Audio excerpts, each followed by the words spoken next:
Hi friends, welcome to our channel Vaidik Pathshala. और आज हम लोग देखने वाले हैं क्लास 7 हिस्ट्री का चैप्टर नंबर 4 के क्वेश्चन आंसर्स देखेंगे हम लोग। ठीक है। चैनल पे पहली बार आए हो तो प्लीज़ लाइक और सब्सक्राइब कर दो। ठीक। और अपने फ्रेंड्स को भी शेयर करना। हमने आपके लिए सारी प्लेलिस्ट बना दी है, चाहे वो इंग्लिश की हो, चाहे आपके हिंदी के चैप्टर्स हो, या संस्कृत हो, है ना, साइंस हो, ज्योग्राफी, सिविक्स वगैरह सारे बना दिए हैं हमने। आप आराम से हमारे चैनल को सब्सक्राइब करके सारे के सारे देख सकते हो। ठीक है। कोई सजेशन हो तो प्लीज़ सजेस्ट करें, कमेंट में लिखें, हम उसको ज़रूर इम्प्लीमेंट करने की कोशिश करेंगे। ठीक है, चलो तो स्टार्ट करते हैं। क्वेश्चन नंबर 1 क्या है? Match the following. इसमें आपके इस तरीके से दे रखा है, मैं आपको दिखा देता हूँ आपके चैप्टर में। ये इस तरीके से दे रखा है ना आपके बुक में, मैच द फॉलोइंग जम्बल्ड है, तो मैंने इसको अरेंज कर दिया है। ठीक है, ये अरेंज करके लिख दिया। मनसब क्या है? एक रैंक है ना, तो उसके साथ कौन मैच करेगा? रैंक। मंगोल कौन थे? उज्बेक के लोग, उज्बेकिस्तान के तो थे, है ना, तो उज्बेक उनके आगे आएगा। सिसोदिया राजपूत कहाँ से थे? मेवाड़ से थे, अपने चैप्टर में पढ़ा है। राठौड़ राजपूत मारवाड़ से। देखो, अगर आप ये सब चीज़ें अगर आपको नहीं पता है, कोई डाउट हो, तो आप, हमने पूरा चैप्टर भी पूरा डिटेल में एक्सप्लेन कर रखा है, आप वो भी देख सकते हो। ठीक। नूरजहां किसकी बीवी थी? जहांगीर की बीवी थी। सूबेदार कौन होता था? जो गवर्नर होता है, जैसे आज के डेट में गवर्नर होता है ना, उसको उस जमाने में सूबेदार बोलते थे। ठीक। चलो, आप स्क्रीनशॉट साथ साथ लेते जाना, है ना, ताकि जब तक मैं बता रहा हूँ आपको तब तक आप स्क्रीनशॉट ले लो, फिर हम अगले पे चल लेंगे। ठीक। अब आप स्क्रीनशॉट ले लो, है ना। मैं स्टार्ट कर रहा हूँ। फिर इन the blanks. The capital of Mirza हाकिम, अख्तर्स हाफ ब्रदर वाज। मिर्जा हाकिम की कैपिटल कौन सी थी? काबुल थी। ये रेड से जो है ना, वो आपके आंसर्स हैं फिल इन द ब्लैंक्स में। ठीक है। द 5 डेक्कन सल्तनट्स वर बरार, खानदेश, अहमदनगर। दो का पूछ रहा है आपसे फिल इन द ब्लैंक्स, तो बीजापुर और गोलकुंडा होगी। ठीक है, ये पांचों का नाम आप याद रखना। बेरार, खानदेश, अहमदनगर, बीजापुर, गोलकुंडा।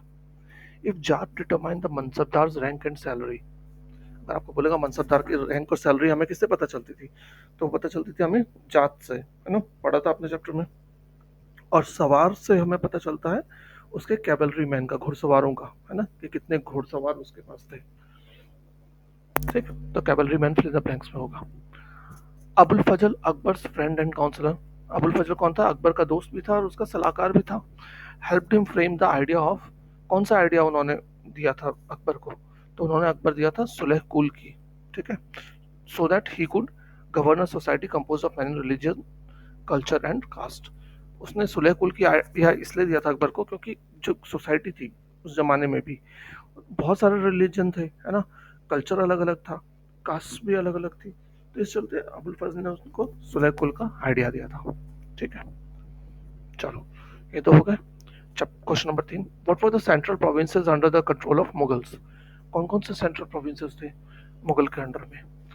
तो Mughal, the central provinces under the control of Mughals were Lahore, Panipat, Delhi, Mathura, Agra, Amer, Jaipur के पास है, इसको जयपुर आप कंसिडर कर सकते हो, आमेर, अजमेर, फतेहपुर सिकरी, चित्तौड़, रणथंभौर और इलाहाबाद। ये सारों पे मुगल्स का सेंट्रल प्रोविंसेस का कंट्रोल था, है ना। इनको सेंट्रल प्रोविंसेस माना जाता था, डायरेक्ट कंट्रोल था राजा के। ठीक है, यहाँ पे what was the relationship between mansabdar and the jagir? Mansabdar और जागीर के बीच में क्या रिलेशन है, ये आपको लिखना है। तो देखो, मनसबदार वर द नॉबल्स और द रैंक होल्डर्स। मनसबदार कौन होते थे? ऑफिसर होते थे। They were not paid salaries, उनको सैलरी नहीं मिलती थी, कैश नहीं मिलता था। Instead they were given the right to collect revenue from the land granted to them. These lands were called jagirs. उनको क्या बोल दिया जाता था कि उनको सैलरी के जगह पे क्या करते थे, उनको एक एरिया दे दिया जाता था, है ना, लैंड दे दिया जाता था। अब वहां से जो भी रेवेन्यू कलेक्ट हो, चाहे खेती से हो, चाहे कोई और टैक्स से हो, है ना, किसी भी तरीके से जो भी रेवेन्यू वहां से कलेक्ट होगा, उस सारा का सारा उस मनसबदार के पास आता था। ठीक है, और उस पूरे एरिया को, जो पूरी लैंड दे रखी है ना, उसको, जहाँ से रेवेन्यू वो ले सकता था, उसको जागीर कहते थे उसकी। ठीक। Often mansabdars had to serve outside the jagirs, therefore the revenue from the jagir was collected by the servants. अब मनसबदार क्या रहते थे? वो तो ऑफिसर था। अब वो थोड़ी वहीं पे रहता हो, है ना, ऑफिसर तो हो सकता है दिल्ली में बैठता हो, तो जो वहाँ पे जागीर से सर्व जागीर से रेवेन्यू कौन लेता था? उसके नौकर लेते थे, है ना। मनसबदार के, वो खुद थोड़ी जाता था लेने के लिए, उसके नौकर जाया करते थे रेवेन्यू कलेक्ट करने के लिए। ठीक है, चलो अगला question, what was the main role of zamindar in the Mughal administration? जमींदार का क्या काम था उस जमाने में? तो main responsibility of zamindar in the Mughal administration was to collect taxes from peasant and submit the same to the central government revenue department. ये क्या करता था, जैसे जमींदार जो होते थे वो जो किसानों से क्या करते थे, टैक्सेस को कलेक्ट करते थे और कलेक्ट करके जो सेंट्रल गवर्नमेंट थी वहां पे जमा कर देते थे। ठीक है, सेंट्रल गवर्नमेंट को। अब देखो यहाँ, अब दिल्ली में बैठा, उस जमाने में मुगल वगैरह आगरा में बैठे हुए थे हैं, अब पता चला बिहार से रेवेन्यू कलेक्ट करना है, तो कोई तो होगा ना जो कलेक्ट करेगा भाई। तो रेवेन्यू कलेक्ट करता था जमींदार किसानों से और कलेक्ट कर करके भेजता था आगरा, ताकि वहां पे सेंट्रल जो ट्रेजरी हो वहां पे उसको रखा जा सके। ठीक है, therefore zamindars were intermediaries where they were local headmen of the villages, whether they were local headmen of the villages or powerful chieftains। अब क्या होता था, ये लोग क्या थे, जमींदार इंटरमीडिएट थे। इंटरमीडिएट मतलब बिचौलिए थे। ठीक है, और ये क्या, ये लोग नॉर्मली कौन होते थे, जो गांव का हेड होता था, सरपंच वगैरह होते हैं ना गांव में, वो होते थे। ठीक है, नॉर्मली जमींदार। चलो क्वेश्चन नंबर 5 भी हो गया। Question number 6, what were how were the debates with religious scholar important in the formation of Akbar's ideas and governance? ये बहुत इंपॉर्टेंट क्वेश्चन है। ठीक है, ये आपके एग्जाम में आ सकता है। तो एक सेकंड, मैं रेड मार्क्स को हटा दूं, क्यों रेड रेड दिखा रहा है भाई।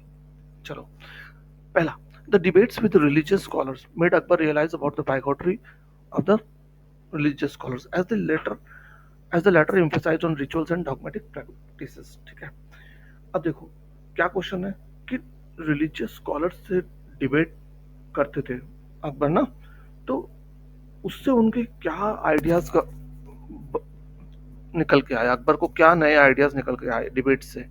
तो सबसे पहले तो डिबेट का फायदा ये हुआ अकबर को कि उसको समझ में आया कि जो ये रिलीजियस स्कॉलर्स हैं ये बाइगोटरी, बाइगोटरी मतलब धर्म धर्मांध है। बाइगोटरी का लिटरल मतलब होता है धर्मांध। ठीक है, धर्म से अंधे हैं। हाँ? तो उन्होंने ये निष्कर्ष निकाला कि, और ये जो होते थे ना रिलीजियस स्कॉलर्स, ये बड़ा फोकस करते थे कि रिचुअल्स करो, है ना, जो प्रैक्टिसेस है उनको फॉलो करो। ठीक है, इन पे बहुत ज्यादा वो फोकस करते थे। Akbar also realise that their teachings created divisions and disharmony among the subjects. और उसको साफ साफ दिखा कि जो ये सिखाते हैं रिलीजियस स्कॉलर्स, इससे ना भेदभाव पैदा होता है और उसके जो जनता है उसमें शांति नहीं रहती है। डिसइंचेंटेड Akbar decided to work out a new policy of governance in consultation with his trusted friend and counselor Abul फजल।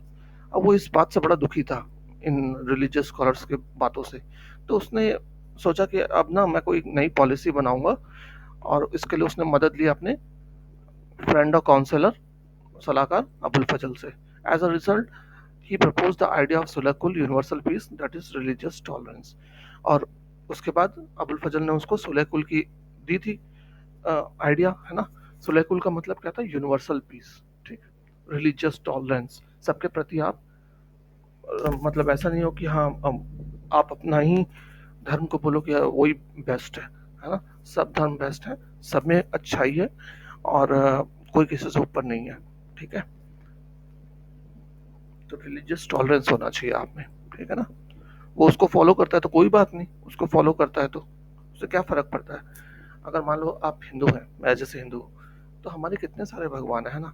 कोई अगर शिव जी की पूजा करता है, कोई विष्णु जी की पूजा करता है, कोई गणेश जी को बहुत मानता है, कोई मान लो और किसको, लक्ष्मी जी को मानता है, कोई सरस्वती जी को बहुत मानता हो, तो आप किसी को गलत बोल सकते हो क्या? आप क्या बोलोगे कि शिव जी बहुत महान है और कृष्ण जी नहीं है? ऐसा नहीं कह सकते ना आप।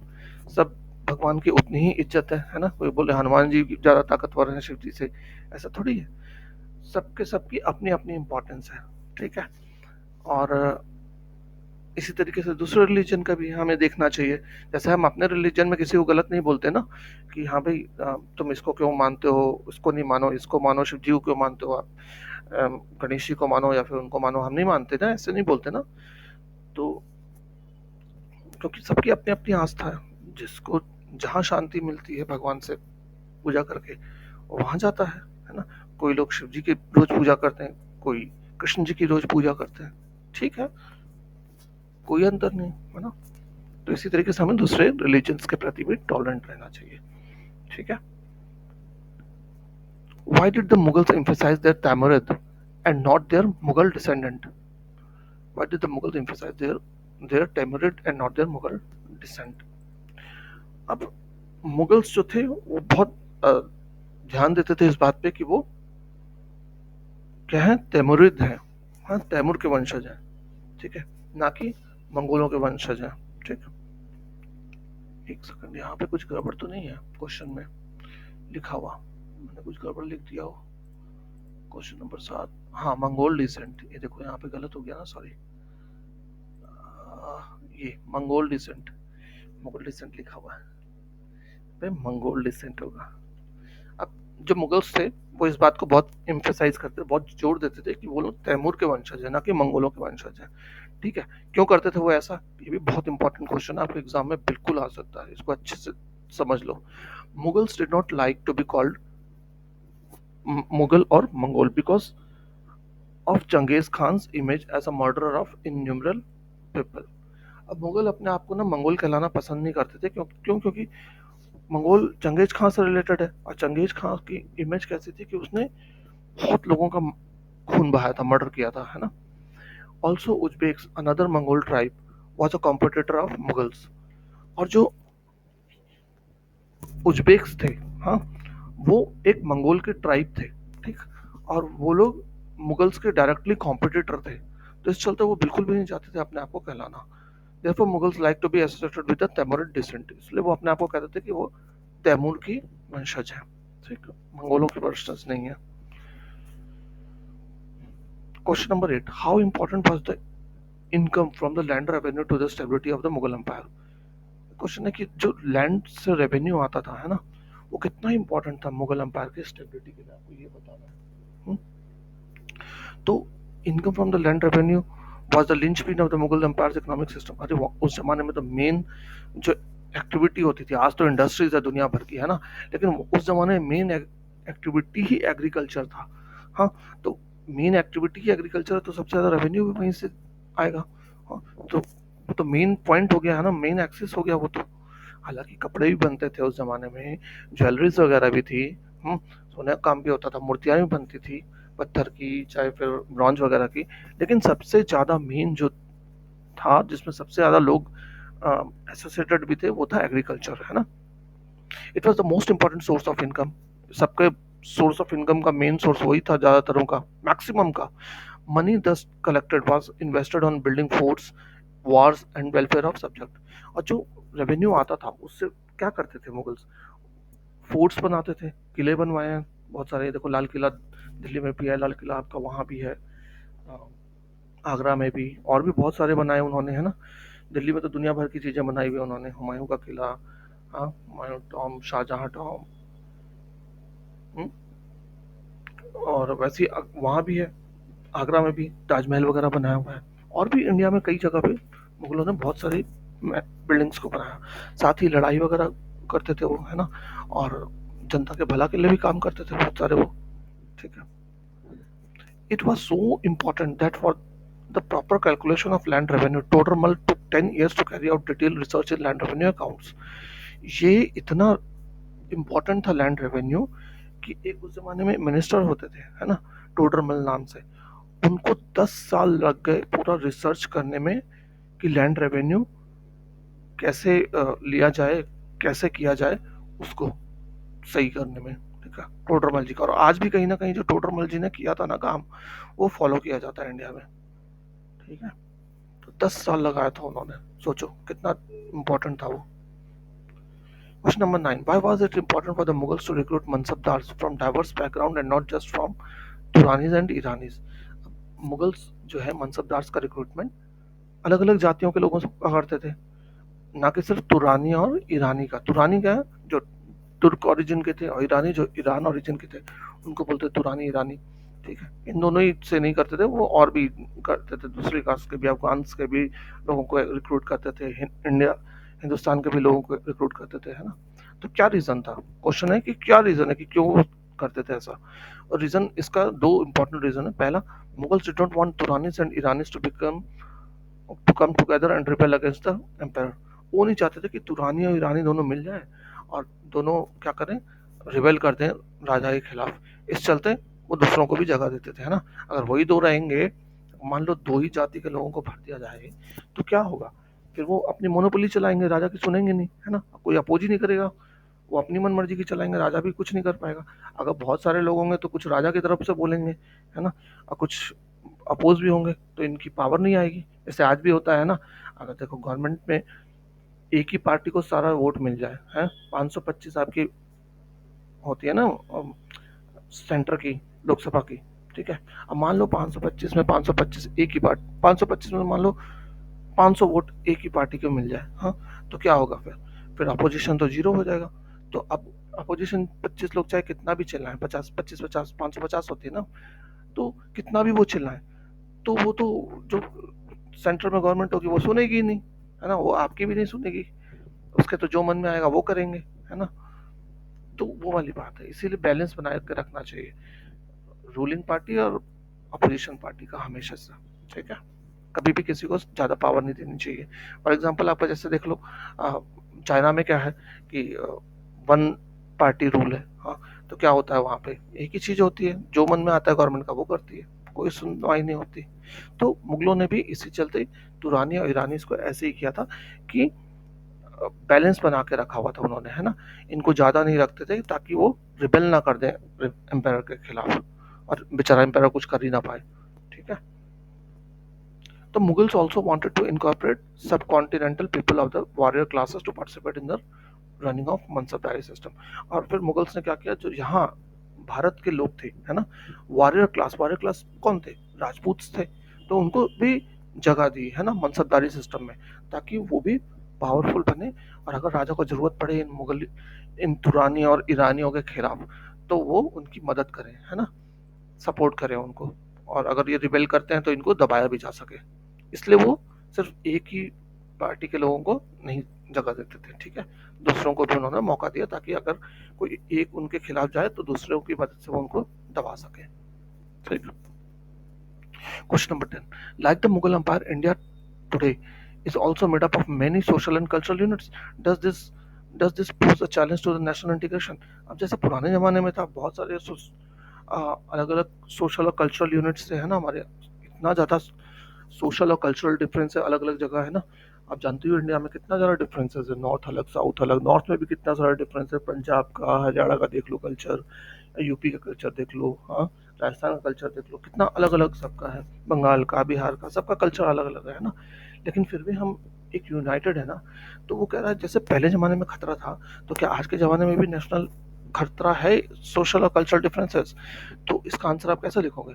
No, the cultural and society diversity social diversity of India today does not pose a challenge to national integration because today we have a democratic republic government appointed by the common people of the land through elections। अब क्या होता है कि हम नहीं, अब ऐसा खतरा नहीं है, है ना? पहले क्या होता था, राजा महाराजा आते थे, उनको जनता से कोई लेना देना नहीं था, ठीक है? वो सिर्फ अपने बारे में सोचते थे ज़्यादातर। और अब क्या है, अब जो गवर्नमेंट बैठती है पार्लियामेंट में, है ना, जो सबसे पावरफुल है सेंट्रल गवर्नमेंट में, तो उसका सिलेक्शन कौन करते हैं? हम ही लोग तो करते हैं, हम ही लोग वोट देते हैं, है ना? डेमोक्रेसी है, रिपब्लिक गवर्नमेंट है, तो हम वोट के थ्रू चुनते हैं उनको। तो वो 5 साल बाद तो हट भी जाएंगे, उनको सिर्फ 5 साल का ही दी गई है। तो इस चलते अब हमें कोई ऐसा सोशल नेशनल डिसइंटीग्रेशन का कोई खतरा बिल्कुल भी नहीं है ना? Hence Mughal recruited mansabdars from not only Durranis and अरे ये यहाँ हो गया, सॉरी, ये कट करके ये इसके साथ आएगा। तो अगर इसका भी मैं देखूं तो क्या था कि मुगल्स जो थे मनसबदारों किस किस से रिक्रूट करते थे? राजपूत्स को तो करते ही थे, सिख्स को, मराठास को, दक्कन वालों को, लोगों को, अफगानिस्तान को, इंडियन मुस्लिम्स को भी रिक्रूट करते थे, ठीक है? सिर्फ तुरानी और ईरानीज को नहीं रिक्रूट करते थे, ठीक है? जैसे आज के देश में आज की गवर्नमेंट होती है तो कैसे होती है, नॉर्थ के भी एमपी होते हैं, साउथ के भी एमपी होते हैं, ईस्ट के भी एमपी है, वेस्ट के भी एमपी है, किसी एक जगह के नहीं है ना, है ना? ताकि सब जगह का बराबर रिप्रेजेंटेशन हो सके, हर जगह का क्वेश्चन गवर्नमेंट जो सेंटर में है वहाँ पे उठा सके वो लोग, है ना, हर जगह के लोगों की बात वहाँ पे हो सके, है ना। ठीक है, चलो क्वेश्चन नंबर 10 भी मैंने करा दिया आपका, क्वेश्चन नंबर 11 आपका अब आ रहा है। चलो last question, peasants were vital for the economy of the Mughal empire, peasants बहुत इंपॉर्टेंट थे मुगल एम्पायर के जमाने में। Do you think they are as important today, आपको लगता है कि आज भी वो उतने इंपॉर्टेंट है? Has the gap in the income between the rich and the poor in India change the great deal from the period from the Mughals, आपको लगता है कि मुगल के ज़माने में और आज के ज़माने में जो रिच है और पुअर है उनकी इनकम में बहुत ज़्यादा अंतर आ गया है, आपको लगता है ऐसा? तो इसका आंसर आप कैसे लिखोगे? पहला तो क्वेश्चन है कि जो पीजेंट्स हैं मुगल एम्पायर के टाइम पे इकोनॉमी के लिए बहुत इंपॉर्टेंट थे, तो क्या आज भी उतने ही इंपॉर्टेंट है? तो इसका आंसर होगा in today's context peasants do hold an important place in the economy of the country, बिल्कुल इंपॉर्टेंट है भाई, बहुत इंपॉर्टेंट है पीजेंट्स आज भी। But the other sectors of the economy such as industry and services have a vital place for have made a vital place for themselves in the Indian economy. Therefore, today's economy does not depend does not totally depend on the peasants. अब देखो क्या हो गया कि with time क्या हुआ है, थोड़ा बहुत और भी चेंजेस आ गए। पीजेंट्स तो आज भी इंपॉर्टेंट है, खेतों में काम करते हैं, वो फल उगाते हैं, सब्जी उगाते हैं, तभी तो आप तक पहुंच रही है वो चीज़ें, नहीं खाओगे तो खाओगे नहीं तो जियोगे कैसे, बहुत ही इंपॉर्टेंट है ना। ऊपर से 50% के आसपास तो आज भी जो लोग हैं एम्प्लॉयड हैं एग्रीकल्चर सेक्टर में। लेकिन हाँ साथ में इंडस्ट्रीज भी आई हैं, अब सर्विस सेक्टर भी बहुत डेवलप हुआ है ना, बहुत सारे लोग वहाँ भी काम करते हैं। तो टोटली डिपेंडेंट नहीं है पीजेंट्स पे आज की डेट में इकोनॉमी। हाँ मुगल के टाइम में मैक्सिमम डिपेंडेंट थी, बट आज के टाइम में उतना ज़्यादा डिपेंडेंट नहीं है। ठीक है, आज के डिपेंडेंट में कम डिपेंडेंट है पीजेंट्स पे इकोनॉमी के लिए, हालांकि बहुत ही ज़्यादा इंपॉर्टेंट है आज भी एग्जिस्टेंस के लिए।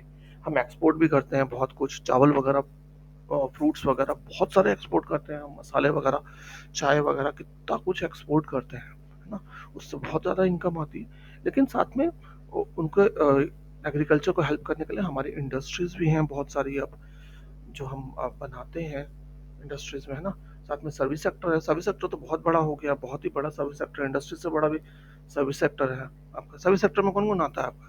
एक आते हैं आपके, एक तो आपके टीचर्स ही हैं, है ना, जो आपको पढ़ा रहे हैं वो सर्विस दे रहे हैं, डॉक्टर्स हैं, इंजीनियर्स हैं, हम्म, आप किसी होटल में जाते हो, होटल में जितने भी काम करने वाले हैं वो लोग हैं, मेट्रो में जाते हो आप, मेट्रो चलाने वाले कौन है, ट्रेन से जा रहे हो, ट्रेन चलाने वाले कौन है, तो ये सारी सर्विसेज ही तो हैं, है ना। तो ये भी बहुत बड़ा एक सेक्टर बन गया है आज की डेट में इंडिया में, इंडस्ट्रीज से बड़ा सेक्टर सर्विस सेक्टर है आज की डेट में इंडिया में है। ठीक है, फिर अगला क्या है, गैप। आपको क्या लगता है कि इनकम गैप हुआ है रिच और पुअर के बीच में, ज़्यादा हो गया है या कम हुआ है मुगल्स के कंपैरिजन में? तब ज़्यादा था रिच और पुअर के बीच में गैप, या अब ज़्यादा है रिच और पुअर के बीच में गैप? इसका आंसर आप क्या लिखोगे? No, the gap in the income between the rich and the poor in India has not changed a great deal from the period of the Mughals, but the incomes have highly increased compared to that period.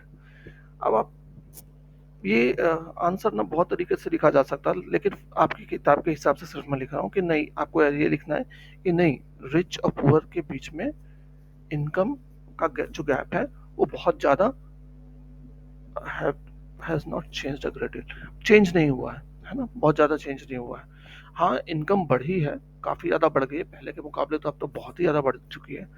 अब उस ज़माने में आप जानते हो, उस ज़माने में अगर मतलब किसी के पास 10 रुपये भी होता तो बहुत बड़ी बात होती थी। आज के ज़माने में देख लो आप, 10 रुपये की क्या वैल्यू है ना। तो हमारे बचपन में भी 10 रुपये की बहुत वैल्यू होती थी यार। हम मैच खेलते थे, एक एक रुपये मिला करके, 10 प्लेयर 10 रुपये, 11 रुपये का मैच होता था हमारा। हाँ, उसमें भी किसी के पास एक आधा के पास नहीं होता था, 1-2 रुपये, तो फिर कोई और लगाता था, और हम जीतते थे तो बड़े खुश हो जाते थे कि 11 रुपये मिल गए एक्स्ट्रा। फिर हम सब मिलकर उसकी पार्टी करते थे क्रिकेट मैच की। हालांकि हार जाते थे हम, बहुत ज़्यादा टाइम हार जाते थे हम, क्योंकि हमारी टीम में ना मतलब प्लेयर कम थे। चलो, तो बातों बातों में आपका चैप्टर ख़त्म हो गया। ठीक है, कोई डाउट हो तो प्लीज़ कमेंट करना, सजेशन भी बताना कि हाँ क्या बेटर कर सकते हैं हम, और ऐसे ही सपोर्ट करते रहो, फ्रेंड्स को शेयर करना, फ्रेंड्स को बताना भी, है ना, हमारे चैनल के बारे में। Thanks for watching. जय हिंद।